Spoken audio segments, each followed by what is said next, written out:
तो ये लिखा है कि इस जाति के साथ सहवास करने पर ये तीर्थ का फल मिलेगा, इसके साथ ये सहवास करने पर फलाना तीर्थ का मिलेगा, इसको ये करेगा। आदिवासी में कौन सी अति सुंदर स्त्री है, एससी की कौन सी अति सुंदर स्त्री है, मोस्ट ओबीसी में ऐसी स्त्रियां सुंदरियां हैं, क्यों होता है बलात्कार? उनके धर्म ग्रंथों में इस तरह की निर्देश दिए गए, हिंदू धर्म ग्रंथों में। हाँ, उनके ग्रंथों में। अब हिंदू है कि नहीं है, मैं उनके ऊपर मुझे कुछ नहीं कहना, उनके ग्रंथों में। मुझे ऐसा प्रतीत होता है कि वो व्यक्ति मानसिक विकृति का शिकार है और उसके लिए उचित है कि पागल खाने में उसे भर्ती कराया जाए। तो अब वो नहीं जा पाता उस महातीर्थ को, उन धर्म ग्रंथों में जो लिखा है नहीं जा पा रहा।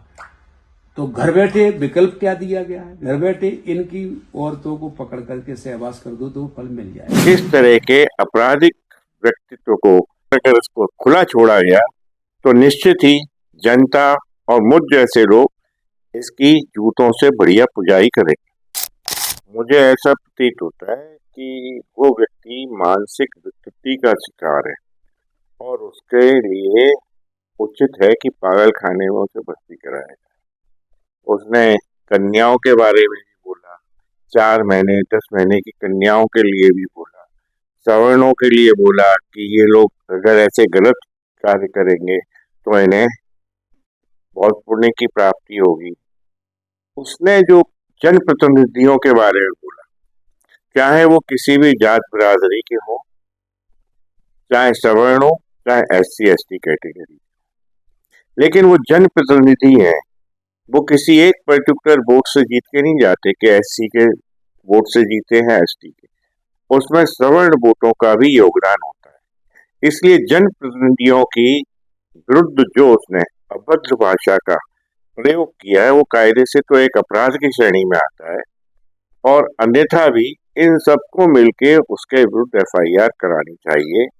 साथ ही ऐसे व्यक्ति की ये डिमांड भी की जानी चाहिए कि वो कांग्रेस का विधायक बना है, उसको कांग्रेस की प्राथमिक सदस्यता से निष्कासित किया जाए तथा विधायक पद से उसे पदच्युत किया जाए। ये व्यक्ति कहीं भी बैठने लायक नहीं है, ये विधानसभा में तो का ये प्राथमिक पाठशाला में भी पढ़ने लायक नहीं बचा है। इस तरह के आपराधिक व्यक्तित्व को, जिसकी मानसिक दशा विकृत हो चुकी है, उसे सिर्फ पागल खाने में भर्ती किया जा सकता है। और अगर इसको खुला छोड़ा गया तो निश्चित ही जनता और मुझ जैसे लोग इसकी जूतों से बढ़िया पुजाई करें।